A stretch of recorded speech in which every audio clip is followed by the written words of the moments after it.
It's Wednesday morning, and the surveillance team is outside the wrong house for the second day in a row. The team's target was David Evans.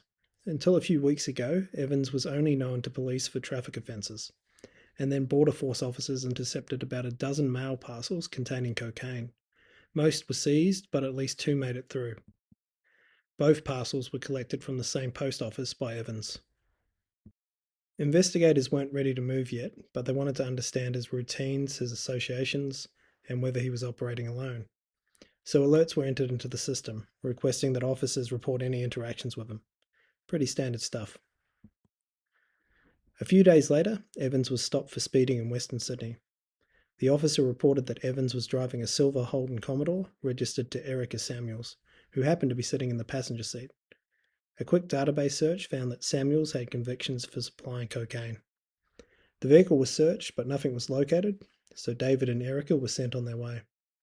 By the end of the day, the Commodore had been linked in the system as a vehicle associated with drug activity, and an email was sent to relevant investigators. Again, pretty standard stuff. Except there wasn't just one David Evans in the system. There were about a dozen. And two of them were the same age, lived in neighbouring suburbs, both had a history of traffic offences, and they even looked similar. And unknown to all involved, the alert that prompted the traffic stop had mistakenly been set up against the wrong Evans. In theory, it shouldn't have been a huge mistake. Surely the investigators would have noticed a discrepancy. But the investigative team's next move was informed by an email that just hit their inbox. Evans, the main target of the investigation, and his girlfriend, a known drug supplier, travel in a silver Holden Commodore. It was now 7 p.m. on a Friday night, and the team was keen to get some much needed rest.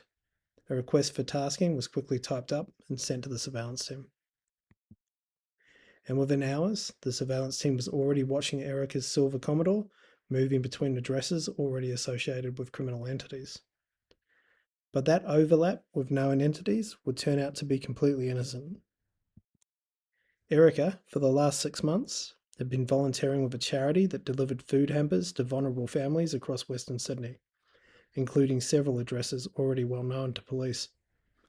But once the surveillance logs and investigator assumptions all started aligning, the activity stopped looking charitable and started looking criminal. The mistake might have continued if it hadn't landed in the hands of a junior analyst named Mia, who was asked to help review an investigator's briefing pack for the warrant application. Her task was relatively minor. She needed to check entities, assemble timelines, and make sure that the application attachments matched the reporting.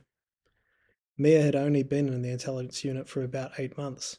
She was fast becoming competent, but was also still new enough to second guess herself, especially when reviewing work connected to bigger cases.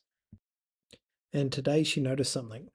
One of the surveillance logs described Erica carrying boxes into a known offender's house at around 8 pm. Attached photos, taken by the surveillance officers, showed a hamper of food consistent with what she had seen as a volunteer with a food bank when she was a uni student. Nobody had mentioned that in the summaries, because by that point the team had already mentally framed the deliveries as suspicious. So Mia went back a bit further, and that's when she found the error. An awkward conversation was had with the investigative team, and Mia apologised on behalf of her team, even though it wasn't her mistake, only to be met with cursing. But the surveillance team was told that they could wrap up. Nobody broke Erica's door in, nobody arrested the wrong David Evans, and the media didn't run a story on a charity worker and her loving partner being caught up in a bungled police operation. And this experience helped Mia realise something important early on in her career. Most intelligence failures don't start with dramatic incompetence. They start with small assumptions made during busy shifts and then become dangerous when nobody goes back to check the foundations after the case gathers momentum. That's why experienced analysts become disciplined about things that can seem painfully mundane from the outside. Verifying entities before generating alerts or building assessments around them, checking original sources instead of emails and summaries, looking closely at anything that feels slightly inconsistent instead of unconsciously explaining it away, and being willing, even as a junior analyst, to put a hand up and say, I think we might need to check this again. Because sometimes the person who prevents an intelligence failure isn't the most senior person in the room. It's the person willing to slow down long enough to notice what everybody else has stopped looking at.